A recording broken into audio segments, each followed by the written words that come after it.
Chapter 6. I spent a lot of time that summer at the Herman W. Block Memorial Library.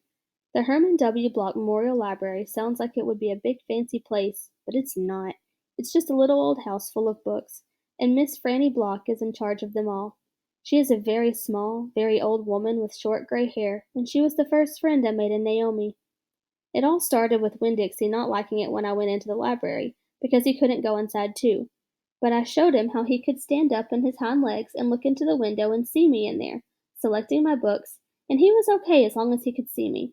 But the thing was, the first time Miss Franny Block saw Winn-Dixie standing up on his hind legs like that looking into the window, she didn't think he was a dog. She thought he was a bear. This is what happened. I was picking out my books and kind of humming to myself, and all of a sudden there was this loud, scary scream. I went running up to the front of the library, and there was Miss Franny Block sitting on the floor behind her desk. "Miss Franny," I said, "are you all right?" "A bear," she said. "A bear?" I asked. "He has come back," she said. "He has?" I asked. "Where is he?"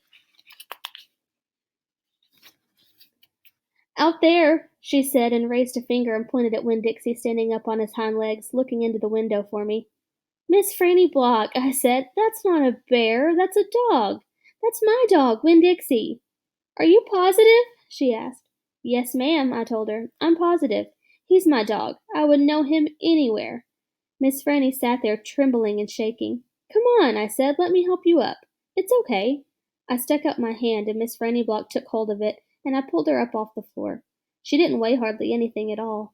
Once she was standing on her feet, she started acting all embarrassed, saying how I must think she was a silly old lady mistaking a dog for a bear, but that she had a bad experience with a bear coming to the Herman W. Block Memorial Library a long time ago, and she had never quite gotten over it.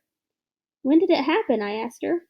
"Well," said Miss Franny, "it's a very long story." "That's okay," I told her. I'm like my mamma, and that I like to be told stories. But before you start telling it, can Winn-Dixie come in and listen too? He gets lonely without me. "Well, I don't know," said Miss Franny. "Dogs aren't allowed in Herman W. Block Memorial Library." "He'll be good," I told her. "He's a dog who goes to church." And before she could say yes or no, I went outside and got Winn-Dixie, and he came in and lay down with a and a sigh right at Miss Franny's feet. She looked down at him and said, "He most certainly is a large dog." "Yes, ma'am," I told her. "He has a large heart, too." "Well," Miss Franny said. She bent over and gave Winn-Dixie a pat on the head, and Winn-Dixie wagged his tail back and forth and snuffled his nose on her little old lady feet.